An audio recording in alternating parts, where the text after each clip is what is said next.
Bonjour, merci d'être là. Ça fait plaisir de voir qu'il y a autant de monde qui est intéressé par ce sujet et que Kotlin commence à devenir un peu plus mainstream. Donc aujourd'hui, je vais vous parler ça va être un retour d'expérience, c'est pas des préconisations, et c'est un retour d'expérience sur comment on a choisi de construire une application, un site web entièrement en Kotlin d'un bout à l'autre. Je vais présenter un peu notre projet aussi parce que ça va donner un peu le contexte dans lequel on a créé ce site. Donc moi je m'appelle Gaëtan Zorichak. J'ai commencé Kotlin vraiment au tout début. En 2011 j'ai commencé à jouer avec et dès 2013 j'ai commencé à avoir du Kotlin en production, surtout sur la partie back. Et puis après j'ai fait des sites web, etc.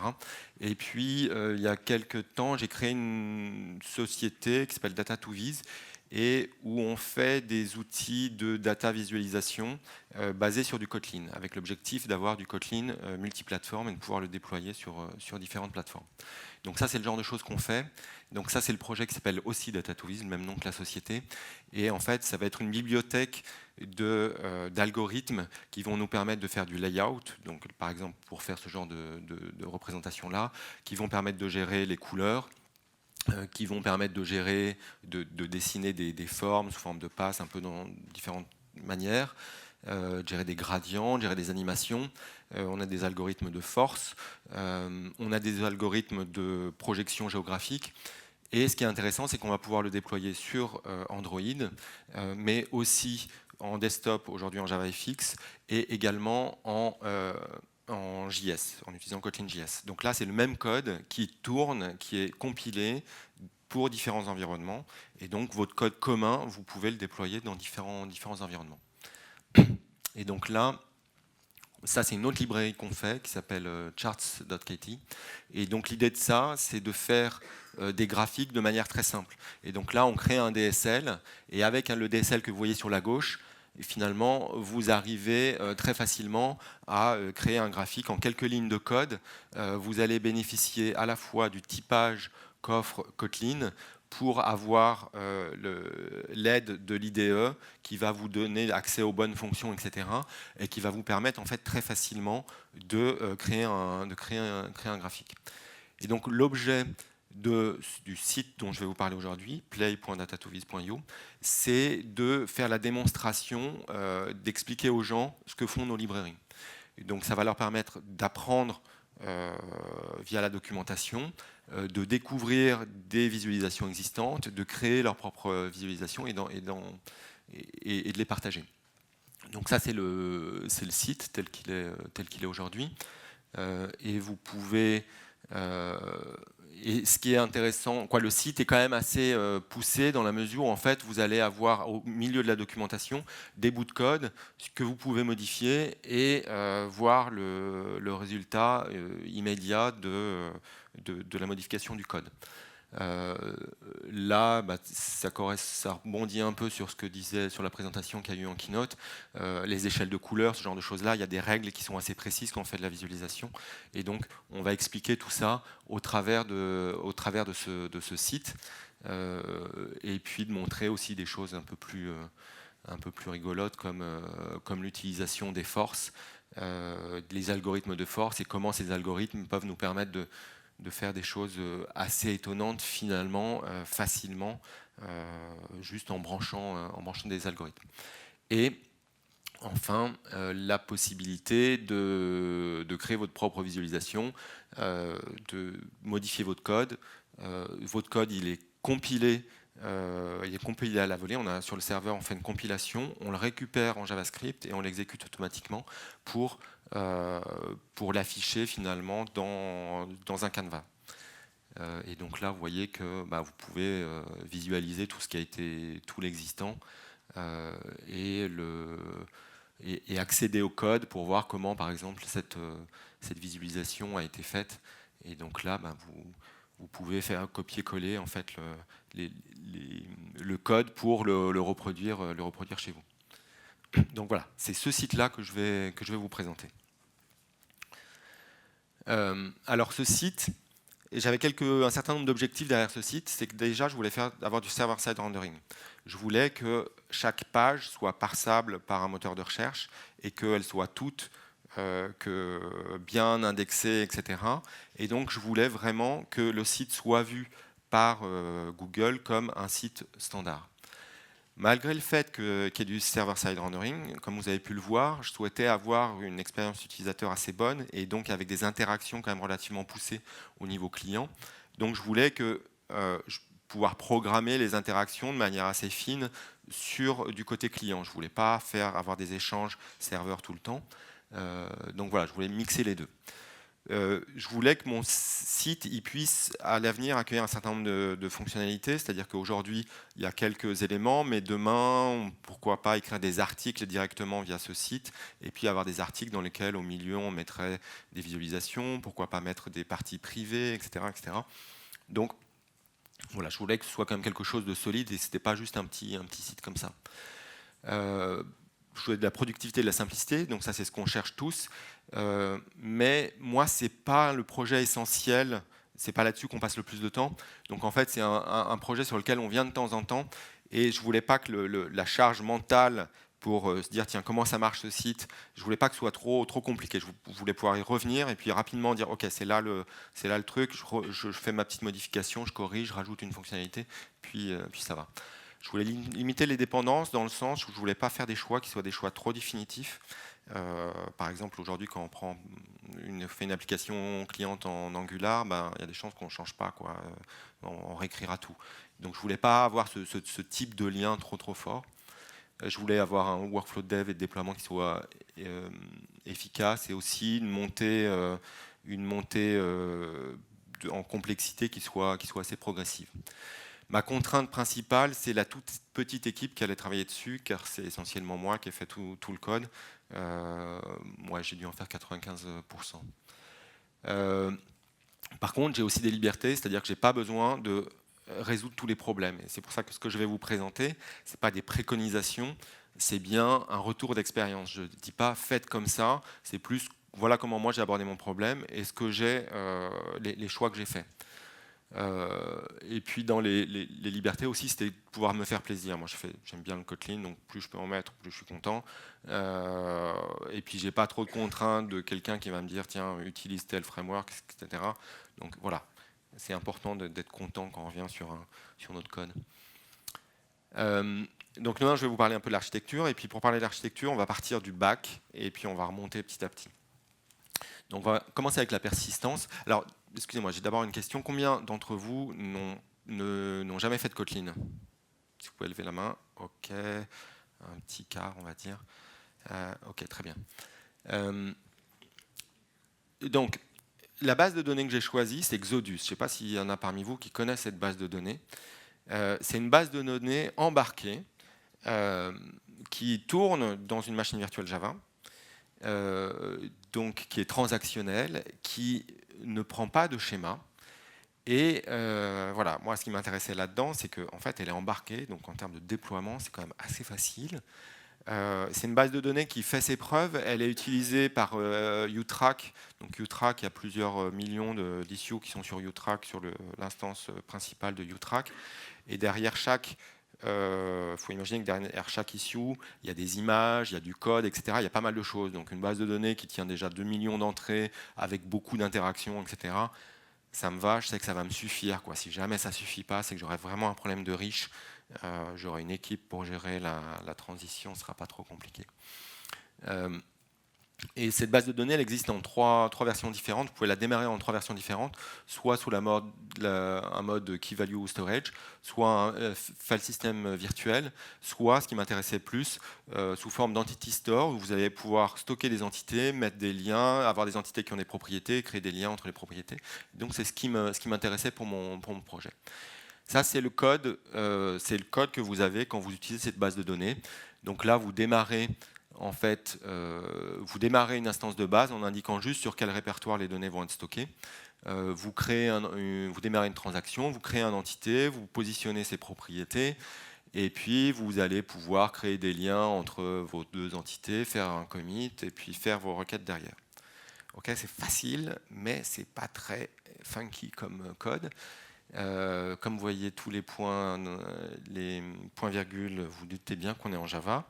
Et heureusement, cette librairie, cette base de données, elle vient avec une surcouche qui s'appelle Kotlin DNQ, Xodus DNQ, qui est une librairie qui va fournir un DSL pour accéder à Xodus.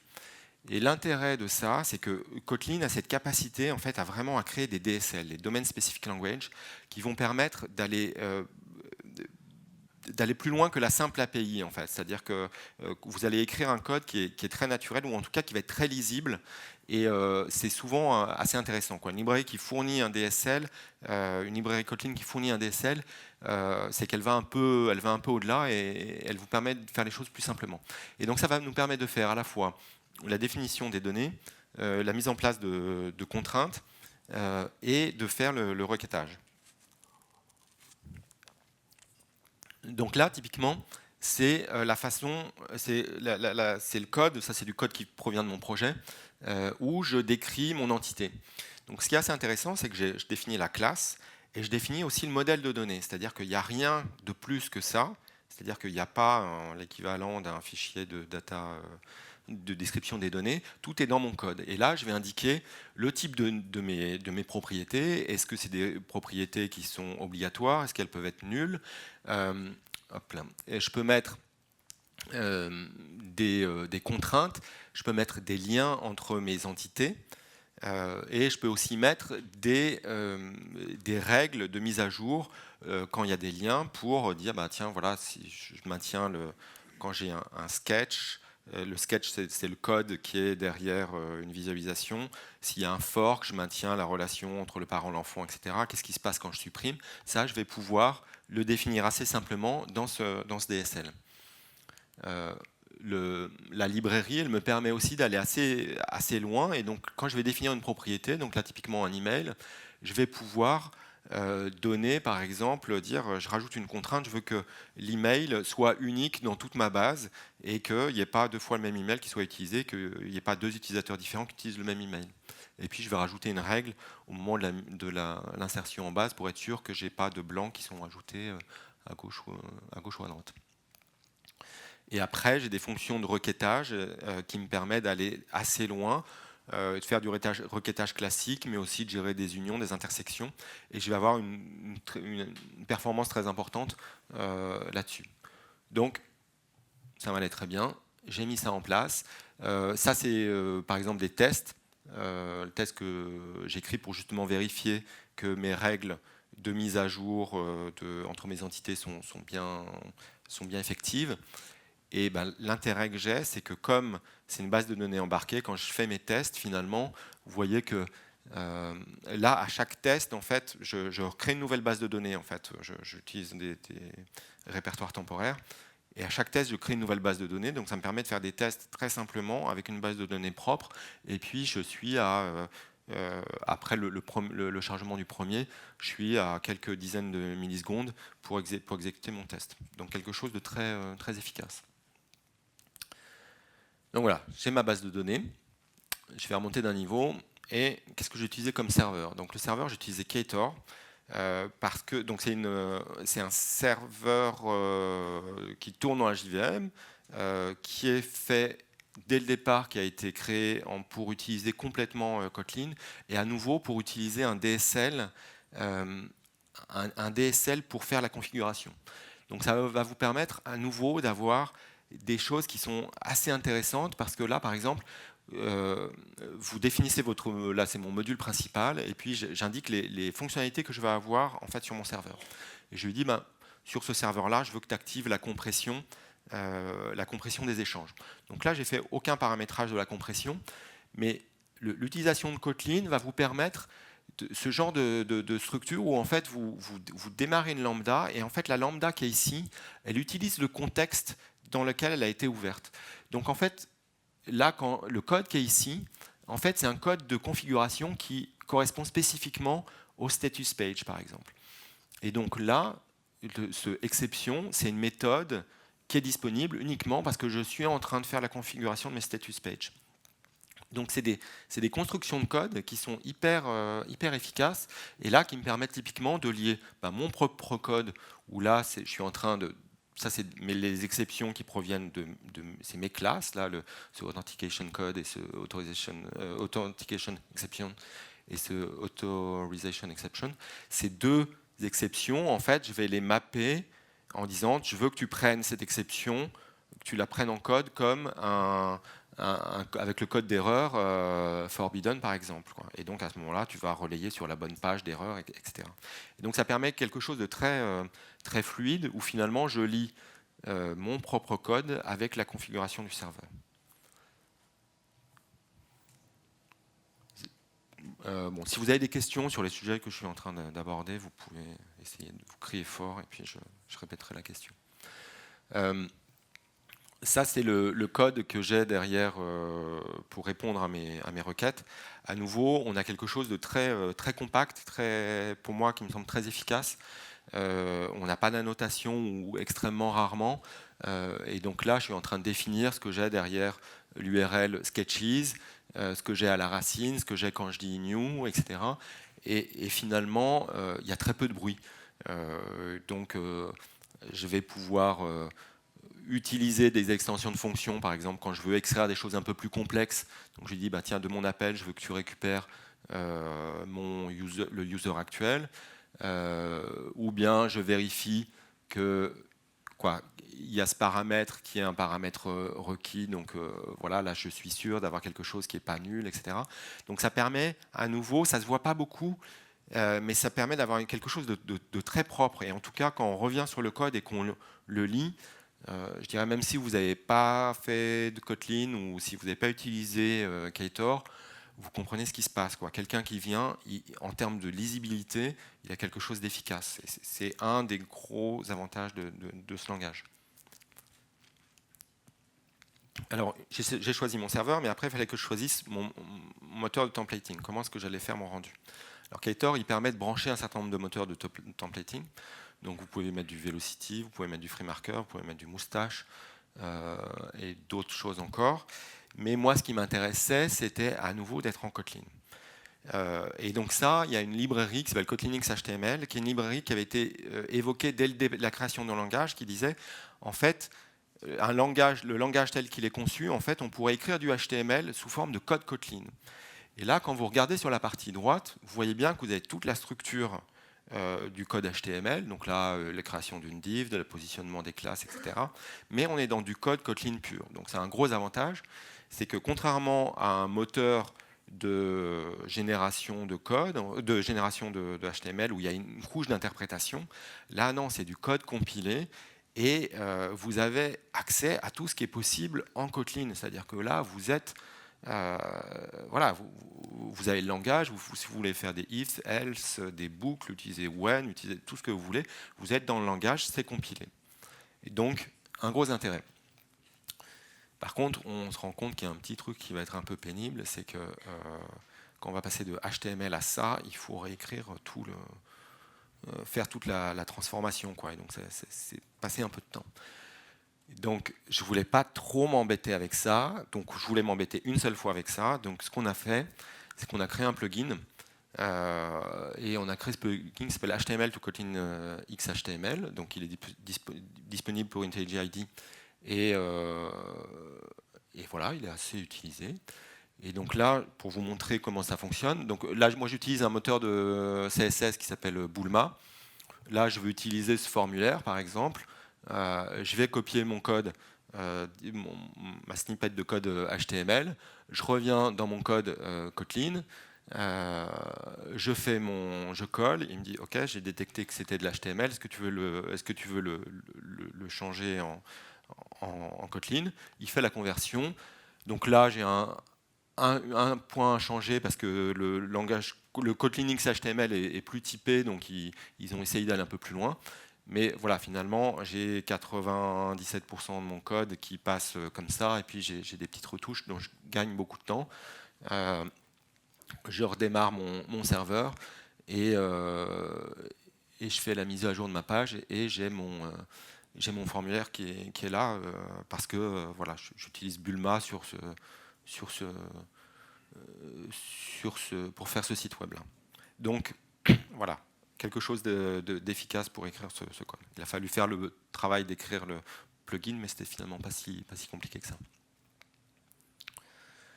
Alors voilà où on en est pour le moment sur notre architecture. Donc on a la partie serveur avec donc le serveur Ktor qui va embarquer la base de données et qui génère des pages HTML qui vont être envoyées à mon navigateur. Maintenant, la question c'est comment est-ce que je fais côté client je reçois mes pages et comment est-ce que je mets en place en fait des interactions au sein de mes pages. Au début, j'ai voulu essayer Vue.js. À l'époque, je me disais, tiens, Vue.js, ça commençait à être intéressant, c'était assez simple et tout. Et puis, en fait, rapidement, je me suis dit que j'y arrivais pas. Faire Kotlin plus Vue.js, j'arrivais pas bien. Le code de Vue.js n'était pas adapté, ça demandait trop ça rentrait trop au marteau, donc j'ai laissé tomber. Et je me suis dit, mais en fait, bon, j'avais ça en tête quand même dès le départ. Cette librairie qui s'appelle Kotlin X HTML, en fait, c'est une librairie multiplateforme.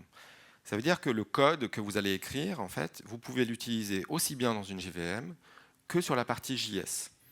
Et donc, vous allez pouvoir faire de la génération de HTML, côté serveur, qui va vous faire une string qui va être parsée finalement par votre navigateur. Mais quand vous êtes côté client, vous allez pouvoir faire de la en utilisant le même code, ça va vous générer du DOM. Et je me suis dit, ben voilà, ce qui m'intéresserait, c'est à ce moment-là d'utiliser exactement le même code côté serveur et côté client. Comme ça, je suis sûr que mon rendu, c'est le même. C'est-à-dire que mes interactions, quand je vais faire la mise à jour, c'est le même code, les mêmes bouts de code qui vont être exécutés. Donc le rendu sera forcément le même. Donc voilà, comment est-ce que je peux utiliser ce code et que je vais écrire dans un module commun pour qu'il soit utilisé des deux côtés. Alors il fallait que je trouve comment faire tourner tout ça. Et finalement, je me suis dit, ben, le modèle qui est le plus adapté, c'est d'utiliser Redux. Je ne sais pas si vous connaissez Redux, mais le principe est assez simple. C'est de dire, vous avez un état, et quand l'état est modifié, vous le stockez dans un store, et ce store va notifier en fait tout ce qui écoute. Généralement, ce qui écoute, c'est les vues. La vue, on va lui demander juste de se mettre à jour en fonction de l'état qu'on lui donne. Donc on dit, voilà le nouvel état, fais-moi un affichage. Donc ça vous permet d'avoir un code au niveau de la partie vue qui est très simple, parce qu'il va prendre juste un état et il va l'afficher. Il n'a rien d'autre à faire. Et quand on veut interagir avec une vue, à ce moment-là, on va créer des actions, c'est-à-dire que derrière un clic, vous allez créer une action, et cette action, vous allez l'appliquer sur l'état précédent, et ça va vous donner un nouvel état. Et en fait, c'est un schéma logique qui est assez simple, et qui vous permet de bien découper les choses, et qui était adapté pour moi, parce que finalement, le code que j'avais du côté serveur, c'était ça, c'est-à-dire que je prenais un état, un modèle, et j'avais une fonction en entrée en disant, par exemple, affiche-moi ce commentaire avec, voilà, donc c'est quelque chose d'assez basique, et cette architecture, ce pattern, en fait, s'appliquait assez bien à ça. Il fallait par contre que j'implémente Redux. Donc j'ai fait une implémentation de Redux, qui n'était pas très grosse, mais surtout ça me permettait d'avoir un avantage par rapport à la version JS. Donc ça c'est la version JS. Quand vous êtes en JS, donc la fonction qui fait le changement d'état, là c'est ça, elle va prendre un état et puis une action, elle dit comment est-ce que je réagis à cette action, donne-moi le nouvel état. Mais en fait vous voyez que quand vous êtes en JS, il n'y a rien qui est typé, etc. Vous n'allez pas être aidé. Moi je ne voulais pas quelque chose d'aussi non typé. Si je fais du Kotlin, c'est parce que je veux être tout le temps aidé, être sûr que mon compilateur me fait les vérifications avant que je déploie mon code. Et donc, l'implémentation que j'ai, elle me permet de faire ces choses-là. Donc, c'est-à-dire que ce que j'ai fait, c'est que mon store, en fait, il va dire avec quel état il utilise et quel type d'action il utilise. Donc, il va définir les deux types. Et en définissant ces deux types, ça va me permettre de bénéficier en fait de la structure de code de Kotlin. Et typiquement, là, je vais par exemple pouvoir faire ma fonction en fait de changement d'état qui s'appelle le reducer, qui prend un state et une action. Donc là, à nouveau, je suis typé. Et ça me permet d'utiliser par exemple un when. Et le when, il va utiliser le type de l'action pour vérifier que le compilateur vérifie que toutes les actions sont bien prises en compte. Là, ce que j'ai utilisé comme type, c'est une classe qui est une sealed class. La sealed class en Kotlin, c'est une classe dont la hiérarchie est définie. Elle peut avoir des sous-classes, mais le compilateur, c'est obligatoirement toutes les sous-classes qui existent. Dans ce cas-là, j'ai 5 sous-classes. Donc c'est pour ça que mon when, il n'a pas de else, par exemple. Parce qu'il sait que tous les cas ont été traités. Si jamais je rajoutais une nouvelle action et que je ne la traitais pas ici, en fait, mon code ne compilerait plus. Et donc c'est un certain confort en fait dans mon code. C'est une vérification qui est faite automatiquement. Là, en fonction de mes cas, j'ai soit utilisé des objects si en fait mon action elle portait aucune autre information que le fait qu'elle se soit déclenchée. Donc typiquement, il y a un lien qui a été cliqué. Voilà, j'ai juste besoin de savoir que ce lien a été cliqué. Il n'y a pas d'autres valeurs associées. Par contre, si c'est un input, je dois connaître la valeur de l'input. Donc à ce moment-là, j'utilise une data class qui va avoir la propriété que je souhaite utiliser. Et après, dans l'implémentation, ça me permet de faire aussi des choses qui sont assez intéressantes parce que les data classes en Kotlin, ça vient par exemple automatiquement avec une implémentation de copie. C'est-à-dire que ce qu'on essaie de faire avec les data classes, c'est d'utiliser toujours des valeurs pour avoir des classes qui sont immutables. Et en fait, on va fonctionner par copie. Donc, on va pas, comme elle est immutable, on ne va pas pour la modifier. Donc, on va dire, OK, je fais une copie de mon instance précédente en modifiant certaines valeurs. Quand on a une seule valeur à changer, finalement, c'est assez simple. On utilise le copy et on indique la propriété qu'on souhaite changer. Donc là, comme l'implémentation, elle est très simple, l'implémentation de mon changement d'état, je la fais directement en ligne. Par contre, quand c'est un peu plus compliqué, en fait, je mets mon code dans une méthode où je vais faire plus de vérification, plus de traitement. Et là, j'utilise plusieurs choses qui sont assez intéressantes.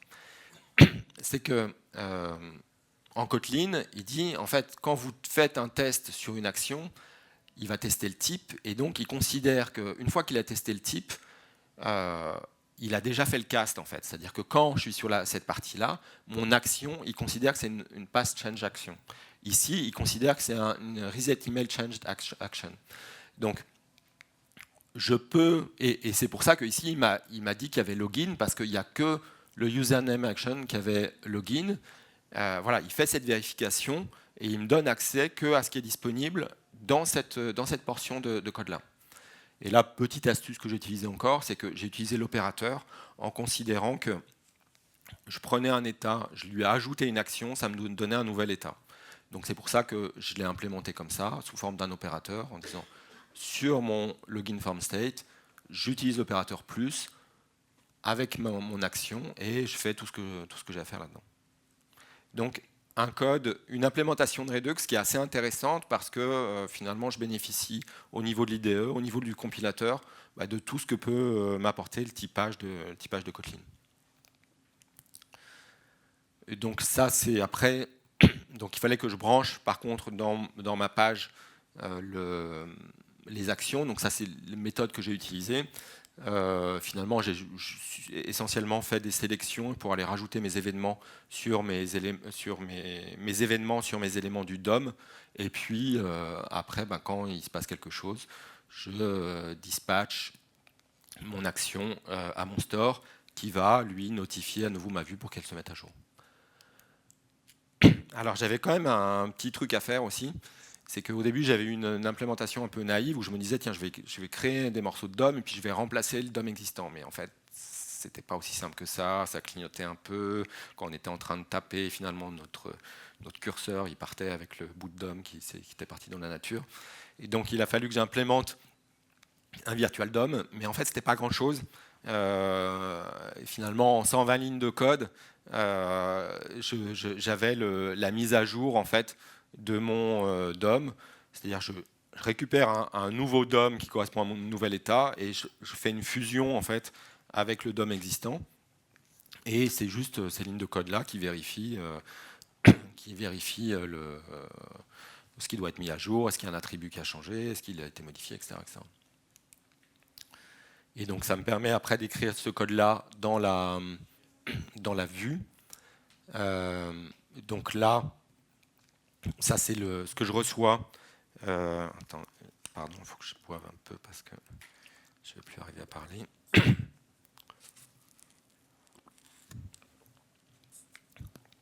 Donc là, c'est le code quand on est notifié en fait par le store, quand la vue est notifiée en disant tiens, prends en compte ce nouvel état et donc mets-toi à jour. Donc là, ce que je fais, c'est que je crée un nouveau DOM, un nouvel arbre juste pour la partie qui m'intéresse. Et je prends l'existant et je lui dis bah, mets-toi à jour avec le nouveau, quoi. Et là, c'est le code qu'on a vu juste avant qui s'exécute et qui fait la mise à jour du DOM. Bon, là, rien de très particulier. Donc là, c'est les appels serveurs. Donc là, on a utilisé Keter Client. Donc c'est une librairie multiplateforme qui permet de faire les appels serveurs, qui permet d'utiliser plusieurs formats, plusieurs protocoles. Et donc à nouveau, on est dans des choses qui sont typées, assez faciles à utiliser. Et donc voilà, donc là tout va bien de ce côté-là. Donc finalement, voilà mon architecture finale. Donc j'ai du Kotlin à tous les étages. Ce qui est assez intéressant, c'est qu'à plusieurs endroits, j'utilise du code qui est du code commun, c'est-à-dire du code multiplateforme qui est du code commun. Et quand vous avez du code commun, ça va vous permettre de l'utiliser et aussi de le tester sur différentes plateformes. Donc typiquement, mon implémentation de Redux, le fait qu'elle n'était pas liée en fait à JS, bah, ça permet d'écrire vos tests et de les faire tourner dans la JVM. C'est des fois plus simple ou plus rapide, même quand vous développez, quoi. Vous avez vos mécanismes habituels pour faire du debug, ce genre de choses-là. Et finalement, les parties un peu framework que j'ai écrites, il n'y en avait que deux. Il y avait cette partie Redux et cette partie Virtual DOM. J'ai 120 lignes de code ici, et puis là, je vais en avoir 150. C'est pas beaucoup. Et puis, pour tout le reste, finalement, j'ai du code qui est quand même très concis. J'ai pas tellement de bruit. Donc, j'ai utilisé très peu de framework extérieur. J'ai utilisé des librairies. Mais finalement, voilà, mon architecture globale, elle me plaît assez. Et puis, je fais du Kotlin partout. Donc tout va bien. Alors, juste un point. Alors, c'était juste pour montrer l'environnement, il est assez pratique et assez rapide. Là, vous pouvez vraiment, vous avez un serveur qui démarre en 2 secondes. Avec la base, je dois avoir 1 seconde qui est prise sur le démarrage de la base de données. Et puis pareil sur la partie serveur. Maintenant, on a quelque chose qui est la partie cliente, pardon. En Kotlin.js, on a quelque chose qui est maintenant assez efficace, c'est-à-dire qu'ils ont mis en place de la compilation incrémentale. Et donc, quand vous utilisez la compilation incrémentale plus Gradle que vous lancez en mode continu, en fait, vous faites une modification de code. Donc là, il y a Gradle qui est déjà démarré en arrière-plan. Vous enregistrez. Dans la foulée, il vous fait la compilation. Et là, en 3 secondes, il a refait le code client. On fait un refresh sur la page et voilà, mon code est mis à jour, quoi. Donc selon si je suis en train de travailler sur la partie serveur ou sur la partie cliente, j'ai quelque chose qui est quand même assez efficace, quoi. Quand je dois redémarrer mon serveur, c'est 2 secondes. Si je suis que sur la partie cliente, c'est pareil, 2-3 secondes, un refresh et voilà. Donc je suis dans des environnements qui sont quand même assez confortables. Alors, en fait, je me rends compte que je suis allé super vite, donc c'est bien, on va avoir du temps pour les questions. Donc, jusqu'à maintenant, je suis plutôt content du résultat, c'est-à-dire que je n'ai pas eu de soucis. C'est un choix que j'ai fait, je pense, il y a 2-3 ans. Et donc, j'ai pu faire mes modifications et jusqu'à maintenant, tout se passe bien. Je suis très content du rapport au signal bruit, c'est-à-dire que dans mon code, quand on passe, il n'y a pas de Il n'y a pas de, ouais, il y a que le code qu'on est en train d'exécuter. C'est lisible. Il y a encore des optimisations qui sont possibles, mais bon, c'est pareil, les optimisations, je n'attaque généralement pas par ça. Il y a le découpage aujourd'hui, par exemple, tout le code client, il est sous la forme d'un seul fichier JS. Je pourrais le séparer par page, parce qu'il faut bien imaginer que là, derrière chaque page, en fait, c'est une mini-application qui démarre. C'est-à-dire que quand vous êtes sur la page éditeur, ben, en fait, il démarre à ce moment-là. La page, elle se charge dans le navigateur client, et là, il dit, OK, je branche mes interactions, et je commence à prendre la main côté client. Et il fait ça pour chacune des pages. Et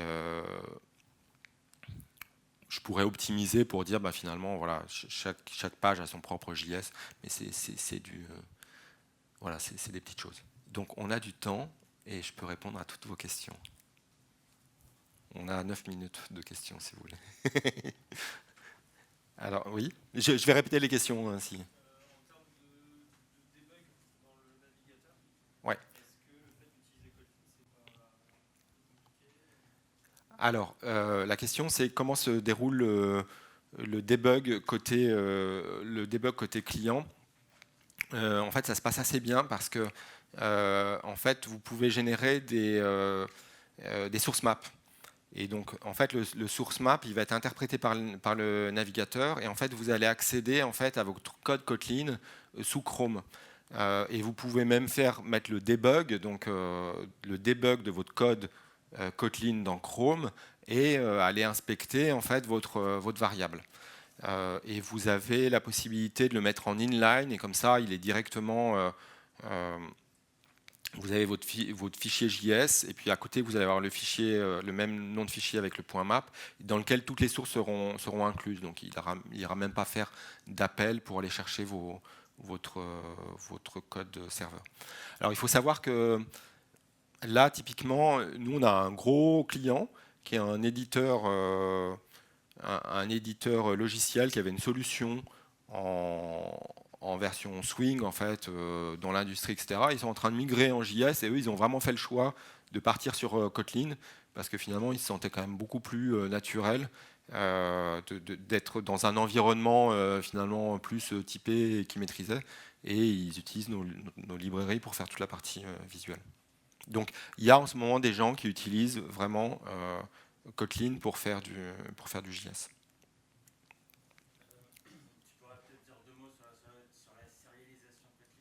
Ouais. Les avantages que ça peut avoir, par exemple, par rapport à Jackson et le fait que tu puisses l'utiliser dans ton client Cater, etc. Ouais. Alors ça se trouve, c'est toi qui vas me confirmer après. Donc, ce qui est intéressant avec... il faut que je me remonte les choses en mémoire. Donc, Kotlin X Serialisation, donc c'est une librairie qui est créée par JetBrains, et qui va vous permettre de faire la serialisation dans plusieurs formats. Donc vous allez pouvoir utiliser du JSON, mais vous allez aussi pouvoir utiliser du protobuf et du CBOR, je crois. Ouais, à peu près tout.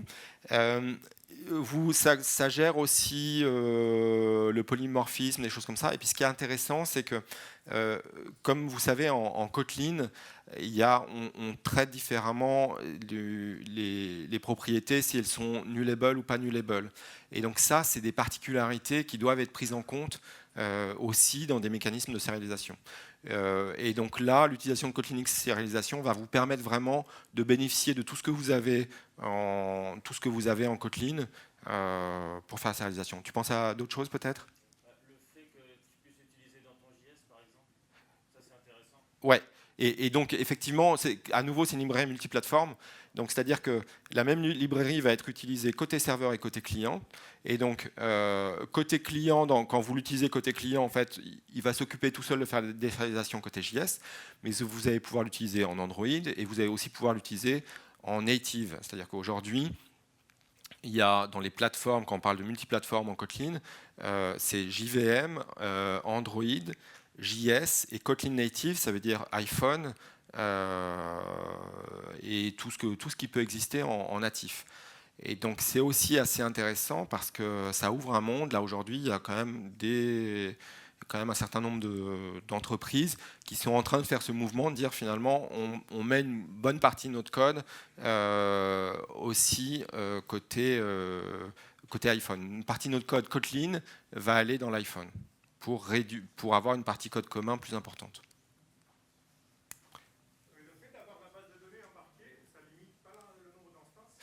Alors, donc, est-ce que le fait que la base de données soit embarquée, est-ce que ça ne limite pas le nombre d'instances? Alors, si, il y a un moment, ça va limiter. Mais voilà, U-Track, la version de U-Track de JetBrains qui stocke tous les bugs de leur entreprise, en fait, elle est sur une seule instance de base de données. Donc, en fait, aujourd'hui, on sait que ça tient la charge suffisamment pour une charge importante, quoi. Donc, effectivement, moi, potentiellement, un jour, j'ai un problème de ce côté-là, mais finalement, ce jour, il va arriver dans tellement longtemps que finalement, à nouveau, ce n'était pas un problème que j'avais à résoudre tout de suite, finalement. Le jour où ça arrive, je sais que voilà, mon projet, il aura tellement bien marché que voilà, ce ne sera vraiment pas un problème de le régler, quoi.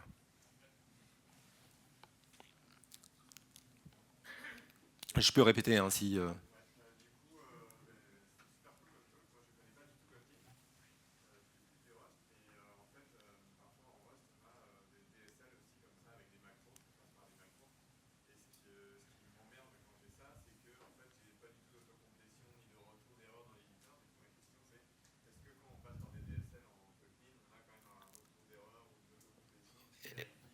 Si, oui, exact. Alors la question c'est la comparaison des DSL, Domain Specific Language, en Kotlin versus Rust, parce qu'en Rust, on n'a pas, ça passe par des macros et on n'a pas la complétion, l'éditeur n'est pas en mesure finalement d'aider à l'écriture du code. Et donc oui, c'est un des gros intérêts, c'est-à-dire que quand hop là, quand on est sur... alors attendez, toc toc toc. C'était quand je parlais de Ktor, ouais, là. En fait, quand on est dans ces domaines spécifiques language, quand on est ici, en fait, quand on ouvre cette accolade, c'est une construction assez particulière, c'est-à-dire que ici, install, c'est une méthode, et cette méthode, elle prend comme dernier argument une lambda. Et donc, le choix qui a été fait en Kotlin, c'est de dire quand le dernier argument est une lambda, on n'est pas obligé de mettre la parenthèse. Donc là, en fait, c'est un appel de méthode, mais on ne se rend pas forcément compte que c'est un appel de méthode. Et là, c'est une lambda. Et en fait, cette lambda, là, elle va utiliser, on ne le voit pas, mais on l'aurait à la complétion. En fait, il nous dirait le type qu'on a ici. En fait, on peut même rajouter les int. Et donc, à ce moment-là, il nous dit, tu es en train de travailler sur l'objet status page configuration. Et donc, c'est bien pour ça que ici, je fais un contrôle espace et il va me proposer exception. Il va me proposer les méthodes qui ont été définies en fait dans mon objet. Et si là, je fais une erreur ou peu importe, il va tout de suite réagir, quoi. Donc, c'est effectivement l'intérêt d'utiliser des DSL en Kotlin, quoi. C'est cette... le fait qu'on puisse être à la fois aidé, et puis ça nous permet aussi de découvrir les API. Moi, c'est quelque chose que j'aime toujours beaucoup, c'est de proposer en fait aux utilisateurs de découvrir une API par l'IDE, par le contrôle espace ou par la complétion. Et en fait, voilà, on n'a pas besoin de lire la doc, on est là, on est en train d'écrire du code, on fait du contrôle espace, du shift espace, etc. Et puis on découvre ce qu'il est possible de faire. Et c'est vraiment quelque chose une grande aide en fait en termes de productivité. Je crois qu'il y a le temps pour encore une question. Oui, sur la partie plus front, il y a beaucoup de langages qui ont déjà fait un peu la même chose, d'écrire dans un langage typé pour écrire du JavaScript.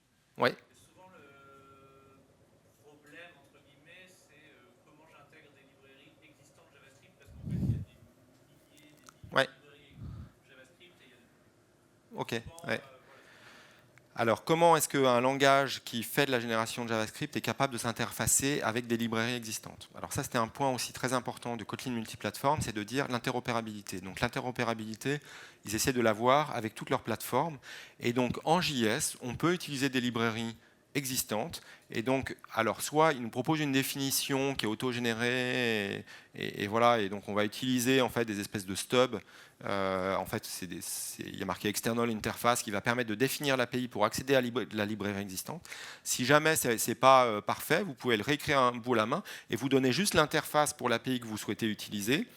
Et vous écrivez en Kotlin et derrière, il appelle votre librairie. Donc typiquement, c'est ce qu'ils ont fait avec React. Voilà, c'est terminé. Merci beaucoup.